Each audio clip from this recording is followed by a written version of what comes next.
अब चाय की चुस्की के साथ अखबार नहीं, खबरों का भंडार डाउनलोड करें ABT news Google play store से। किस गधे ने कहा ऑक्सीजन नहीं है?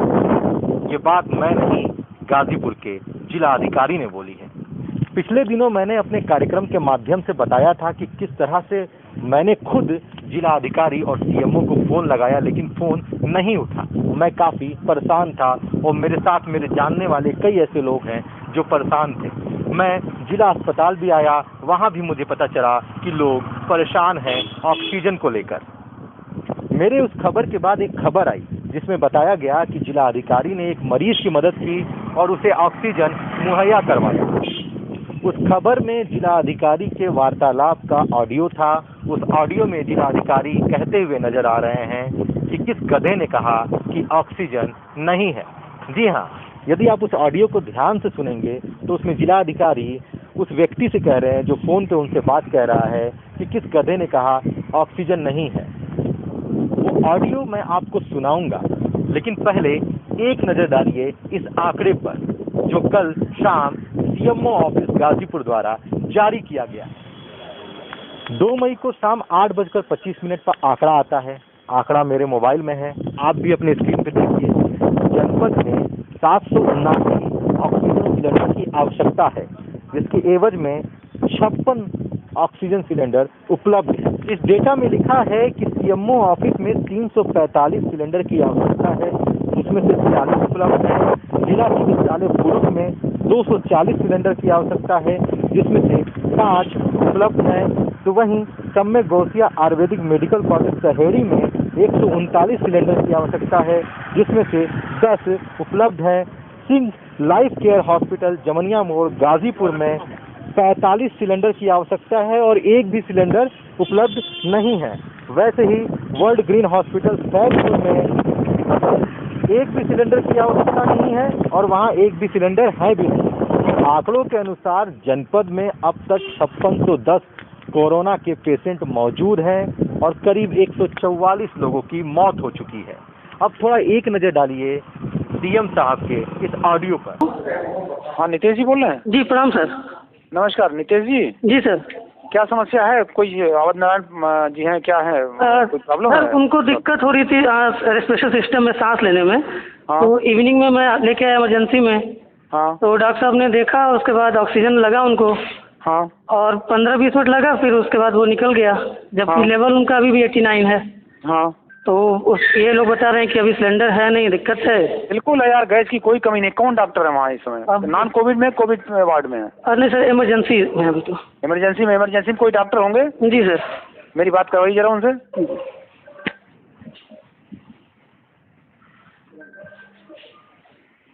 किसकी बात? इसी के बारे में। हेलो। हाँ डॉक्टर साहब। हाँ प्रणाम सर।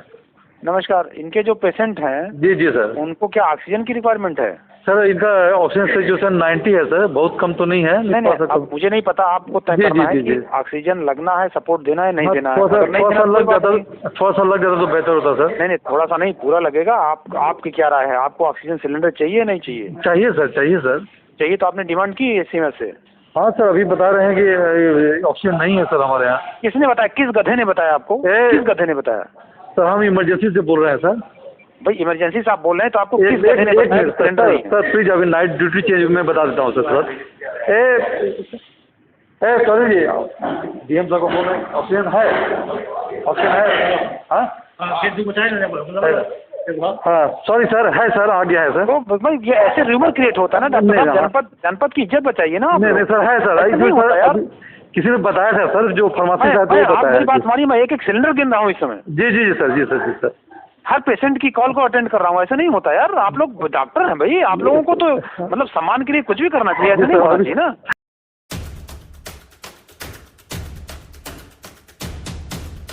प्रत्याशी को जीता तो जुलूस और समा बांध के पूरा हल्ला मचाते हुए निकलते, तो इस पे किसी भी दशा में नहीं। जुलूस का तो छोड़ दीजिए, 3 आदमी से ज़्यादा किसी को नहीं निकलने देंगे और सबको बता दिया है, इंश्योर कर दिया है। जो कानून का उल्लंघन करेगा उसके विरुद्ध जो है कठोर कानूनी कार्रवाई की जाएगी। वाली तस्वीर पहले आपने पंचायत चुनाव के नामांकन के दौरान देखी, उसके बाद मतदान हुआ, उसमें भी भीड़ देखने को मिली।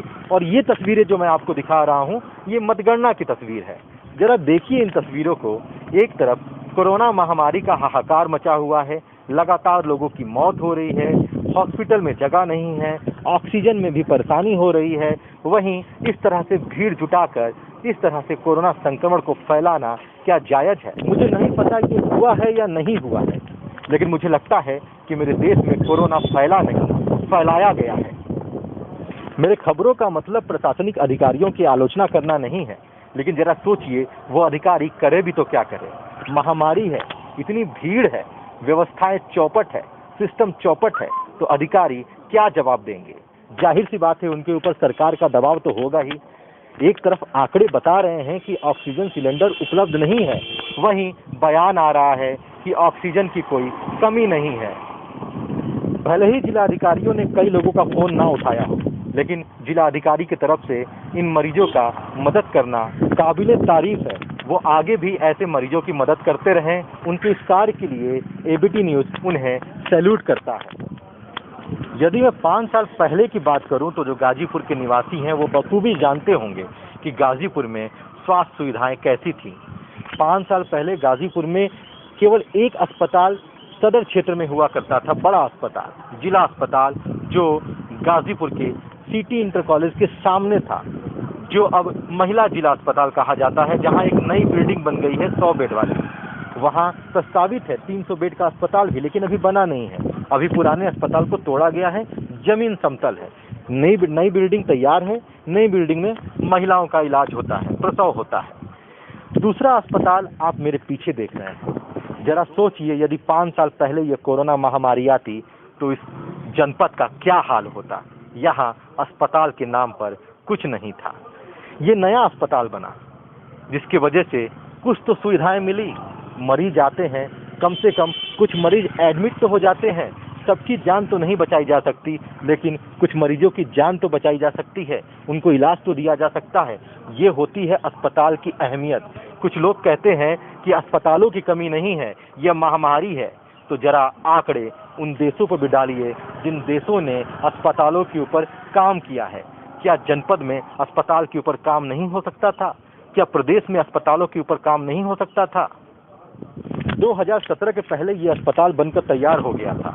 यानी उस समय जो सरकार थी उसने अपने 5 साल के कार्यकाल में अस्पताल को प्रस्तावित भी किया और बनाकर तैयार भी कर दिया।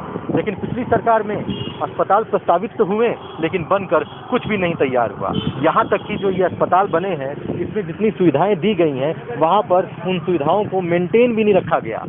यहाँ ऑक्सीजन प्लांट लग सकता था, समय था, अगर काम किया जाता तो हो जाता। ये नाकामी है, उपलब्धि नहीं है। साहब, अस्पतालों की कमी है। महामारी तो बड़ी है, लेकिन हमारे यहाँ अस्पताल भी नहीं है। तो ये कहना बंद कर दीजिए कि अस्पतालों की कमी नहीं है, ऑक्सीजन की कमी नहीं है। ये मान लीजिए कि कमी है। सरकारी आंकड़े बताते हैं कि कमी है।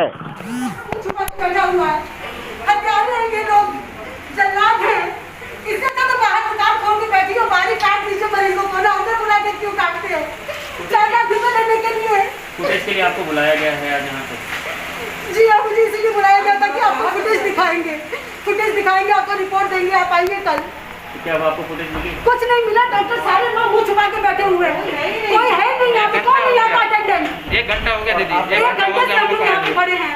आप बता रही थी कि पीपीई किट का क्या था? जी हाँ, मेरी दीदी की बेटी, वो उसकी तबीयत बहुत खराब हो गई ये सुन के कि नानी जी गुजर गई है और माँ की तबीयत भी ऐसी है। तो वो यहाँ आई थी और यहाँ पे वो 1 घंटे खड़ी रही कि प्लीज़ डॉक्टर साहब एक बार दिखा दीजिए, टीवी खराब है, हम एक बार अपनी मम्मी को देखना चाहते हैं। उसे 1700 रुपये लेके उसे पीपीई किट दिया, पहना के ऊपर लेके गए, दूर से दिखाया, कोई बात नहीं हो पाई। दीदी कुछ बोलना चाहती थी, उन्होंने कहा बस की कष्ट है बेटा, बहुत कष्ट है। और वो बगल में खड़ा एक आदमी बोला हाँ कुछ नहीं, वो कह रही है कि इस हॉस्पिटल में सब लोगों को कितना कष्ट है। तो मेरी दीदी की बेटी ने कहा कि कोई बात नहीं मम्मी, आप जल्दी से ठीक होकर आ जाइए, सब ठीक हो जाएगा, बस एक बार आप घर आ जाइए। हमारा घर बर्बाद हो गया। 3 दिन के अंदर पे मेरी माँ भी चली गई, मेरी बहन भी चली गई। कितना पैसा दिए थे? पैसा कितना दिए थे? कह रहे हैं आप लोगों से इस मैगविन हॉस्पिटल में, जो कि यहाँ बैदागी में है बनारस में, इसमें कोई अपना पेशेंट एडमिट मत कराइए। जान ले लेंगे वो, आपका पैसा भी खाएंगे और आपको डेड बॉडी देंगे। वो शक्ल में नहीं देखने देंगे आपके परिवार की। कितना पैसा दिए थे आप इनसे? 1.5 लाख रुपए दिया था और अभी 4 लाख की डिमांड की थी इन लोगों ने। क्यों? जब मरीज मर गई तो क्यों डिमांड कर रहे उन्होंने पैसा? कहा कि 40 लाख रुपए का हमने इंजेक्शन, 40,000 का हमने इंजेक्शन दिया है और 35,000 का एक और देने वाले हैं।